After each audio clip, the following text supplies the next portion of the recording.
So today, I decided to do something a little crazy.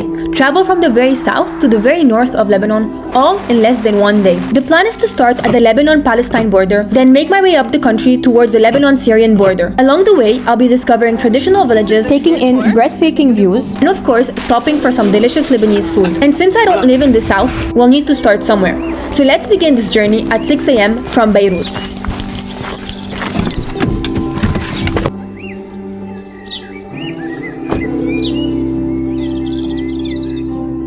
Are you ready to go from south to north? Yes, of course. But there's no going back. Are you sure? For sure, yeah. Perfect, let's go. This was on our way to the south, and yes, we left so early that we could still see the moon. It took us about 1 hour and 35 minutes to get to Naqoura. Go to the very south of Lebanon. We're in Naqoura. It's really beautiful and there's no one here. Like, I didn't see one single soul for about like 10 minutes.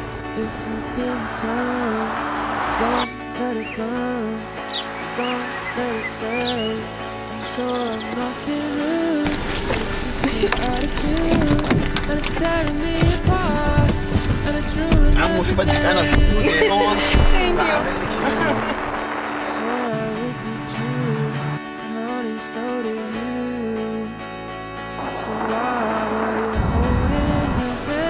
Now we're going to the train. Yes. Look at the railway, the train railway that we found, and it connects Lebanon to Palestine. This abandoned track was built during the early to mid 20th century, and the railway facilitated trade and transportation across the region. Look at the United Nations. All of this is the United Nations.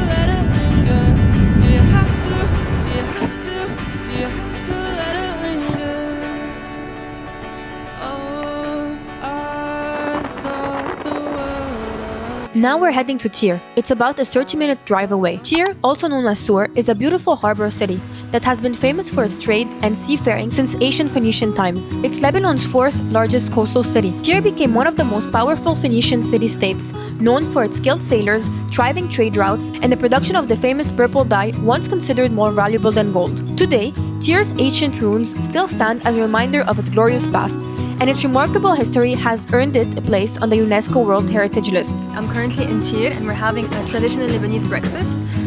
So now we're having, there's a lot of things, but now I'm currently having eggs and meat, so let's try it.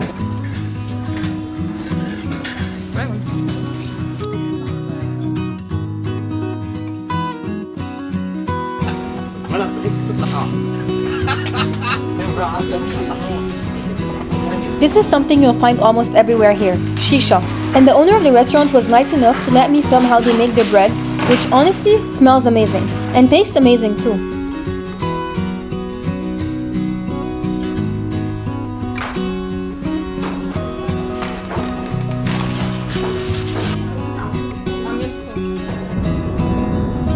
For our third stop, we are heading to Sidon, also called Sidon. Sidon is known as the capital of the south of Lebanon. We just got to Sidon, so this is our third stop, and Sidon is actually the third largest city here in Lebanon, and we're currently at the Sidon Sea Castle. Look. Sidon Sea Castle was built in the 13th century by the Crusaders. It sits on a small island in the port of Sidon and was originally used as a fortress of the Holy Land.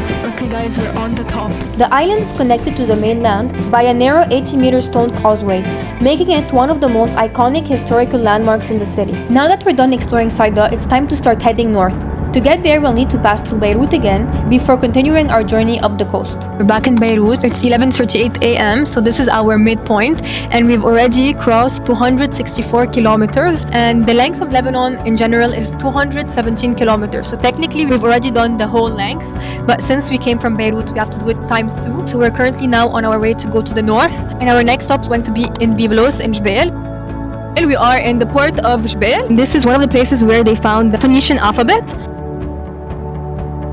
The ruins of many successive civilizations are found at Byblos, one of the oldest Phoenician cities. Inhabited since Neolithic times, it has been closely linked to the legends and history of the Mediterranean region for thousands of years. Byblos is also directly associated with the history and diffusion of the Phoenician alphabet.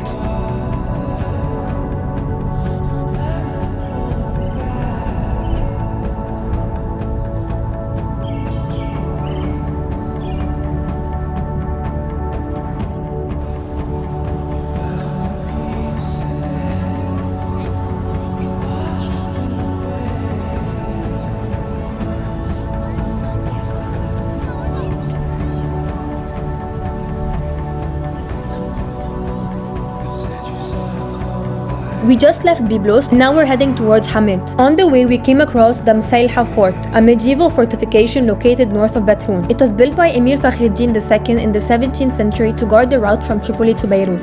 It took us 25 minutes to get from Byblos to Hamat. We are currently at our 5th stop. We are here in Hamat. We are at Sidon, and look at the beautiful view. You can see here, it's Shika. You can also see Tripoli over there, which we're going to be going to in a bit. It's going to be next to the northern borders, and we can also see the Cedars of God right over there.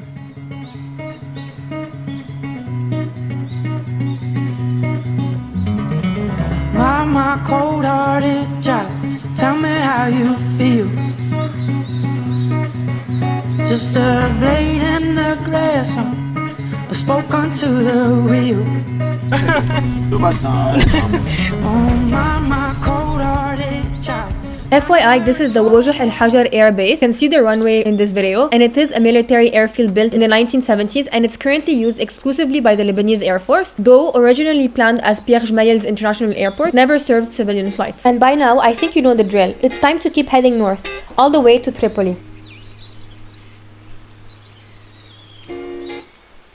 Tripoli is the second largest city after Beirut, and it is the administrative center of the north and lies about 80 kilometers north of the capital along the Mediterranean coast. Today, Tripoli remains a vibrant industrial and commercial hub known for its iron, furniture, textile, and soap production, as well as its growing port. The city also stands out for its cultural and architectural landmarks. We got to Tripoli, which is one of the last stops on our northern ride. Look at the beach, and we're gonna go have lunch. Oh my god, my hair. Hamo, how do you feel after this long ride? 5 hours, 6 hours in the car? I'm full of power. Would you redo it? Yes, of course. Especially there is a lot of places we need to go to add on the list, but we don't have that time. And this is the moment everyone has been waiting for, especially me. The end of the journey, finally reaching the second border. Okay guys, we made it to the borders. We made it to the borders of north of Lebanon. So this is the borders with Syria. We officially made it. If you can see, look, all the people are waiting in line to go into Syria. Just did it, and it's currently 3 p.m. It officially took us 7 hours to go from the south to the north of Lebanon. And before ending the vlog, we had to stop for lunch in Tabarja. As you may have guessed, we were starving after the long drive. Okay guys, now we're having a lunch stop, and we'll show you the fish when it comes. أنا بدي فتوش.